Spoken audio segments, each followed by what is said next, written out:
Hello brothers and sisters, welcome back to the channel. I'm hoping that you are doing great from wherever you're watching this video from. As you know, I'm your host and presenter Age Stories. Brothers and sisters, this is something that we gotta say. This is something that we gotta call out from majority of these white folks. White people are now angry at black people because black people are not speaking about them. That black people are not representing them. Black people are not standing for them. Black people are not protesting for them. The problem is not black people not protesting for them. The problem is, and I always say this, majority of the times we see white people say that black people don't want to, fight for them. Black people don't want to stand for them. My only question that I always ask is, at what point did white people fight for black people? Well, I know that we have a few groups of white people that stood and fought for black people, brothers and sisters, to be honest. But at the end of the day, let's look at the magnitude of black people that have lost their lives, black people that have marched on the streets um, for white folks, like so many times. And I usually give an example of affirmative action because right now we are having a group of white people that are so sad that black folks don't want to talk about them, that black folks don't want to go on the street for them, that black folks are deciding not to help them protest or go protest on the things, on the atrocities that are happening in the United States. So that's what's up. That's what's happening, right? But again, I would like to say that sometimes white people are performative. Why am I saying so? When white people want something from black folks, they'll always try to show them that they are allies, but in reality, that's not the truth. That's not the entire truth, or that's not the entire truth of the story. We know how all this thing goes, brothers and sisters. Well, I don't want to say much. I just want to let you watch the video, and then I'll be back. I'll be sharing my thoughts regards to this. So let's watch the video. I'll be back. Can we talk? Is it clicking now that elections have consequences? Is it clicking now that elections have consequences? Okay? These all lives matter, folk. Y'all uber quiet. We were up in the streets talking about our lives matter. Y'all were like, oh no, but what about? Hi guys, I just came across these clips of Black Americans responding to the killing of Renee Good by an ICE agent in Minneapolis. And what's interesting is how they are choosing to react, not just with anger, but with reflection and strategy. So let's get into the video and do out. Let me know what you guys think in the comment section about this. Unfortunately, even though ICE murdered Renee Good just blocks away from where George Floyd was murdered in 2020 by police officer Derek Chauvin, there's not going to be riots in the streets. There's not going to be mass protests the same way. And the reason is when we saw that video of George Floyd being killed, we were sick of it. We were tired of being killed. We're done. Stop killing us. Her people aren't done with this. Her people don't care that much. I'm not saying, oh, no white people care. I am saying that not enough of them are tired. You have to hit that breaking point. Black people hit that breaking point with George Floyd. They're not there yet. And there's not going to be a mass protest, unfortunately. I just saw a post from Renee Nicole Good's former teacher that said that she was a working mom who worked her way out of circumstances. They think they're special. They think they're different. When I look at Renee, even though she doesn't look like me, I still understand that could happen to me. When they look at Renee, even though she looks like them, they think it couldn't happen to them. And this is why they were so upset about Charlie Kirk. They saw themselves in Charlie Kirk. They don't see themselves in a working class mother who's trying to protect her neighbors. They see themselves in a bigot who's spreading hate, but is a Christian, so it's okay. That's who they saw themselves in. That's who they see themselves in. Because we're not about to fight another battle for them, because we've been screaming about this. We've been yelling about our neighbors, about the people who do look like us, about the non-citizens who this is happening to too. We're not going to do it for them. They would have to do it, and we're not going to do it. Not because we don't care, because I care. It's because we're tired. Every time we come try to save them, they don't save themselves. Every time we try to do it, we sent Kamala out there and look what they did. Can we talk? Is it clicking now that elections have consequences? Is it clicking now that elections have consequences? Okay? These all lives matter, folk. Y'all uber quiet. We were up in the streets talking about our lives matter. Y'all were like, oh no, but what about Renee Good rest her soul, was a stay-at-home mom. She wasn't an activist. Blonde hair, blue eyes, America's standard of beauty, according to them. If they don't care about her life, what do you think that means about the rest of us? What's not clicking? What's not clicking? Do you get it now? Do you get it now? These people are literally trying to explain away what we have all seen with our own two eyes. To somebody, like, for once, it ain't one of us, right? But to one of my mutuals, this looked like a test run. This looked like they just trying to see what they can get away with. Like, you need to keep talking about this. You need to keep raising the alarm. But Black Americans, the descendants of the enslaved, we are still resting. We are still doing our part in our community because we try to tell folks left and right who would listen. We told them about Project 2025. We told them about the Biden-Harris accomplishments. Every single good thing that we have had under the Biden-Harris administration is either getting stripped away or is getting sane washed into this administration's project that they want to highlight as theirs or pass off as their own. You understand me? You understand me? If you do not vote like your life depends on it in November, you have not been paying attention. Black Americans, the descendants of the enslaved, have never really been free, have never really had equity, whether we're talking about diversity, equity, inclusion, whether we're talking about civil rights, voting rights. We were never, ever the first people to get the rights. It was always white women. And y'all go and y'all vote for this kind of harm. And then when the harm comes to you, y'all quiet. It is not lost on me how many white women are not up in the streets, are not loud, are not like sounding the alarm. Not enough of y'all are mad. Not enough of y'all are in the street. Not enough of y'all are sounding the alarm. So stop asking Black Americans, the descendants of the enslaved, where we are. We are where we have been. Resting, minding our business, making sure that our kids have somewhere to go since Head Start is crumbling. We're trying to make sure that our kids are fed. Because let's be clear, this is a friendly reminder. Black Americans are still the highest group of unemployment in the United States. I won't ever let y'all forget that. But yet we are still finding a way to make it as we have always done. We have tried to tell people what would happen if they elected that entity and his regime took over the White House. And yet, y'all didn't believe it. Now we all in the same boat and some of y'all don't know how to paddle. And y'all mad at us because we're not teaching y'all how to paddle because we never ever were taught. We had to just learn as we went. Because historically speaking, that's all we know how to do is just figure it out. I hate to tell y'all, now y'all got to figure it out too. Now, to Black Americans, the descendants of the enslaved, we still got work to do because we have some riffraff in our community that we need to nip in the bud because we don't have time. We don't have time. But everybody else, do not engage. The people voted for this. They voted for it when they thought the harm was not coming to them. But we too mixed up.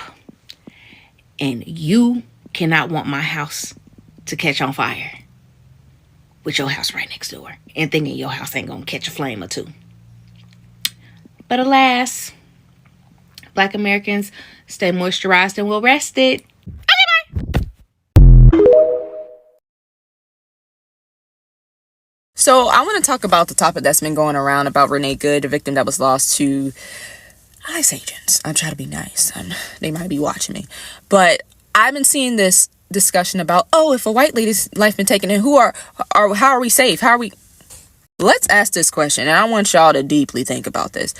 Why does it take a white woman life being taken by the feds, by power, for y'all to feel like y'all aren't safe when the big picture always told you you're not safe? Anybody? Let me give some examples in historical context. Viola Liuzzo, let's start off. A lot of people don't know about Viola Liuzzo. Viola Liuzzo was a civil rights activist, a white woman, a white civil rights activist who helped during Martin Luther King times, helped black people, transport them to go get them votes, help them go get their votes, woo. Somehow or another, Triple K found her on the highway, I want to say Route 66, I forgot what state it was, with a black guy. She was transporting him, getting him to the, to go vote. Somehow Triple K found her, took her life. They thought they took the black guy's life, he played dead. So they just left him there. They left Viola Luzo, a white lady, there to rot. Now guess who was with the Triple K when this happened? An FBI agent. Yeah. Saw the whole thing played out, right? Viola Luzo's family, white husband, white children, all had to literally flee for their lives because their town was coming for them. Because Viola Luzo had a heart, had a soul, and seen everybody as equal because she wanted to help people. What did the government do? Not much at all. In fact, her entire thing was ignored, which is why you don't really know anything about Viola Luzo. That is for a reasoning. And may I add, Herbert Hoover, President Hoover, not only did he ignore this, but he also, Viola Luzo, he put a lot of bad stuff, made bad comments about Viola Luzo before her death. I want to say before or after. I can't remember, but you get the point. Secondly, D.C. Stevenson, another hidden history of story in America. D.C. Stevenson and Mage Oblicoxa, something like that. D.C. Stevenson was a Grand Dragon of Illinois. Triple K guy, big leader, big influencer. Oh, protect the white race, protect white women, protect white women. Yet, when it comes to Mage, that wasn't the case. Who was a white woman, by the way? I made a story about this a while back.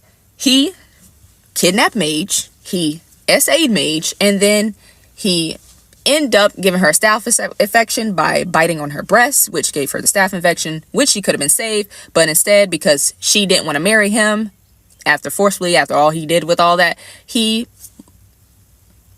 let her just die, right? That entire incident caused the Triple K to fall hard. They've been having issues like that, but that one incident with the Grand Dragon caused the Triple K to fall. Now, guess who brought them back to life?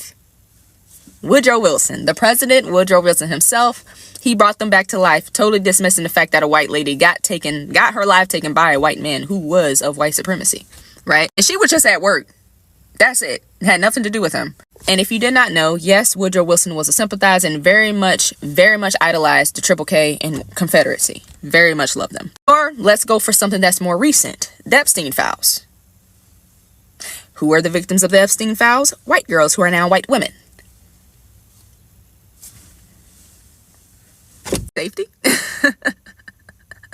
Whoa, right? Like, just think about that for a second. Seriously. Last week, a man named Keith Porter was killed by an off-duty ICE agent, but you probably haven't heard his name. And while part of that may be because of the ICE agent being off-duty rather than on-duty with a large crowd, we also know the biggest reason why this exists. Keith Porter is a black man, and black men, black women that get killed by agents, officers, don't get the same amount of national attention. Many people online have been very angry at me and other black people for saying not to use the phrase "say her name" when it comes to Renee Good, and this is part of the reason.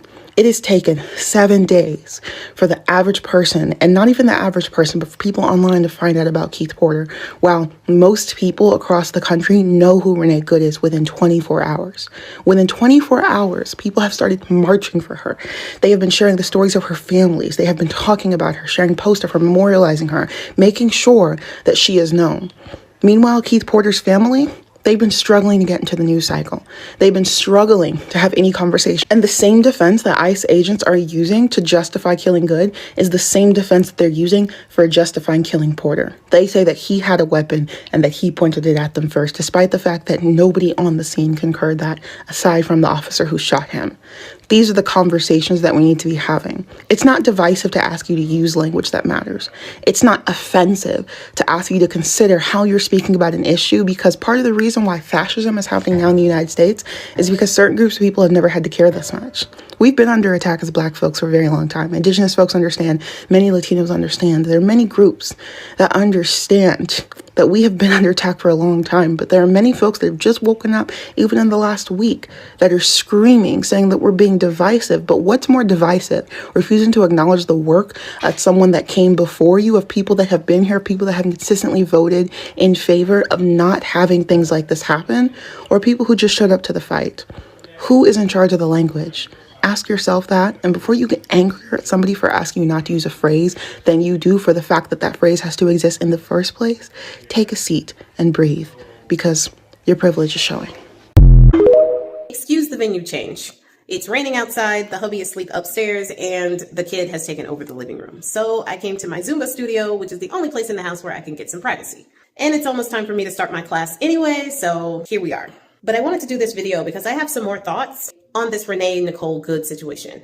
White people now have their George Floyd moment, ironically enough, originating from the same city and state.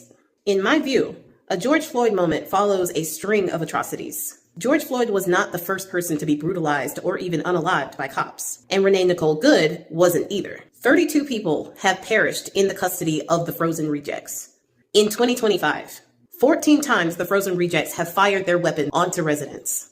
4 of those times they unalived someone. But Renee Good hits different, doesn't it? The same way that George Floyd hit different with the Black community, who had seen a string of unalivings of Black and brown people before George Floyd. Those unalivings, just like the unalivings that have been done by the frozen rejects, were not any less important than George Floyd or Renee Good. But they were the breaking point of the population that says enough is enough. After tensions had built for months and years, witnessing the same things over and over again. And that unaliving, the unaliving of George Floyd, the unaliving of Renee Good, those unalivings witnessed in public, caught on tape, where law enforcement is obviously in the wrong, with an overwhelming amount of footage to prove their wrongdoing. It hits differently. This is the moment that citizens realized one of two things. One, that it can literally happen to anybody. George Floyd didn't wake up that morning and think that his end was going to come that way. Renee Good did not wake up that morning and think that her end was going to come the way that it did. Both of them at the hands of people who claim to be keeping American streets safe. People start to realize, looking at those situations, that it could very well be them or someone that they know. And then they start to realize something else, that things will not change unless there is a demand for that change. Throughout the entirety of American history, there have been no changes in this country for the better until massive demonstrations and demands for that change. There have also never been change in this country for the better without someone giving their lives for that cause. It is quite unfortunate that that has to be the pattern of change for good in this country, the so-called greatest country in the world. In both of these cases, the government was quick to demonize the victims. With George Floyd, because of the image that they have put in people's mind about Black men, that job was easy. It was easy for them to justify his unaliving, despite the videos, despite him being a father. But with Renee Good, it's a little bit harder to demonize a white woman in America. Not this way. So the efforts of the likes of Bone Spurs, the couch-friendly VP, and the puppy Grim Reaper are falling on deaf ears when they try to call her a domestic terrorist and to try to say that she tried to use her car to harm that frozen reject. They are not able to do with her what they have been doing with the Black community this entire time. For decades and decades, they have been using these tactics to try to demonize the Black community. So when they take our lives, the lives of our husbands, the lives of our sons, the lives of our daughters and our mothers and our fathers, they seem justified because they have already demonized all of us as being criminal and less than human. It is an experience that we tried to tell everyone about in 2020 with the George Floyd protests, and it is an experience that we tried to warn people about in 2024. They are trying to use that exact same playbook here because they know that they were in the wrong, but they got the wrong demographic. And now people are starting to understand what Black people have been trying to tell them for so long. People are now understanding that yes, it can happen to you. No, you are not safe in this regime. But now we're not talking about police precincts, not talking about individual officers. Now we're talking about the White House. We're talking about the FBI and the DOJ, the people who are supposed to be on the right side of history, the people who are supposed to actually care about these things. They are now the ones causing the problems.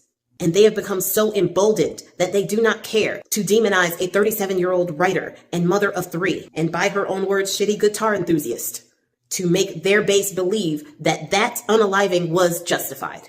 They do not care who you are, because if you're not with them, you are against them. And this regime does not care what it has to do. The FBI is already obstructing justice in this case, as they have taken over sole control of this investigation and has said that they will not be doing a joint investigation with the Minnesota law enforcement, and have told the Minnesota Bureau of Criminal Apprehensions that they will not be allowed to get the evidence that they are looking for in order to do their own investigation. They are stonewalling and blocking that evidence from the crime scene. And the puppy Grim Reaper is trying to say that the state of Minnesota has no jurisdiction in this case, which is not at all true.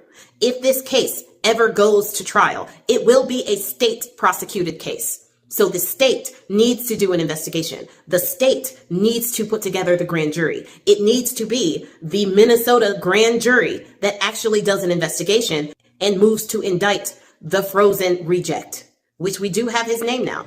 Jonathan Ross is that frozen reject's name. Supposedly, he is an experienced officer. Well, we can probably guess what kind of officer he was and why he's no longer doing that job. But that's speculation only. But I digress. So if the FBI is moving to take over the investigation because they don't want the state to be able to do their own investigation so that they can put together a grand jury and indict Jonathan Ross, that is an obstruction of justice, because we all know that they're not going to do a fair and balanced investigation of their own, especially when the puppy Grim Reaper already said that this was self-defense and Renee Good was a domestic terrorist. Bone Spurs, before actually watching the video, said that that was self-defense. And now, after watching the video, he just says that's a sad situation, but is not actually calling for any type of justice or investigation. And the couch-friendly VP is leaning into the idea that Renee Good tried to hit the frozen reject with her car, which did not happen, as can be clearly seen on the video. But he's going to lean into it because they can just lie with impunity, and their base, who does absolutely no research at all, will believe them. And even if they see the tape, it only takes somebody that they agree with telling them what to think about that tape, and the occult personality will come through, and they will believe that the yellow liquid coming down on their face is actually rain.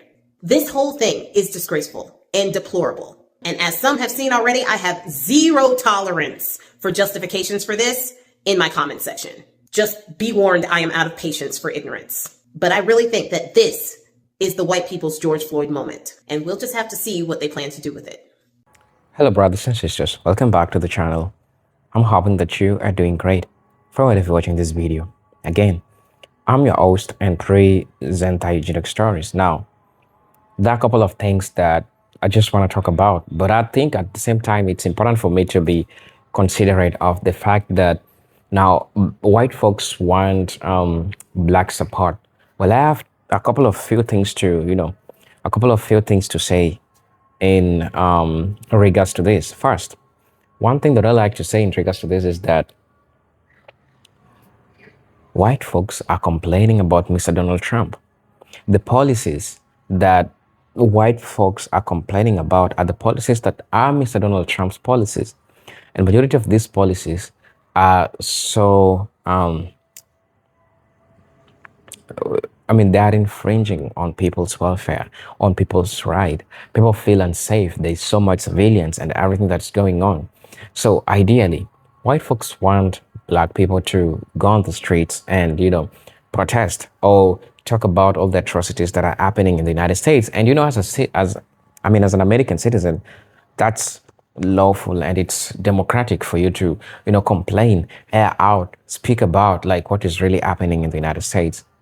So one thing that remains obvious and one thing that remains that I'm also still questioning is that white folks, you white folks, right? You chose the system that is currently running the United States.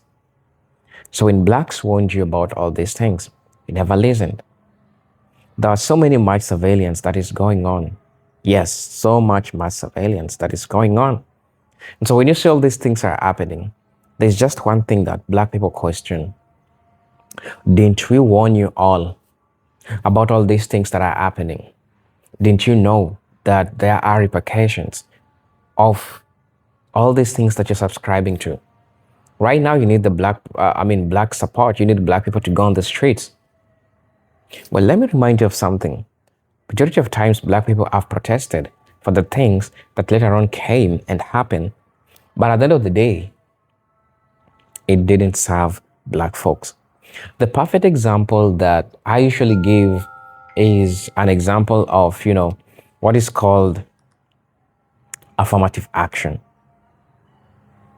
right?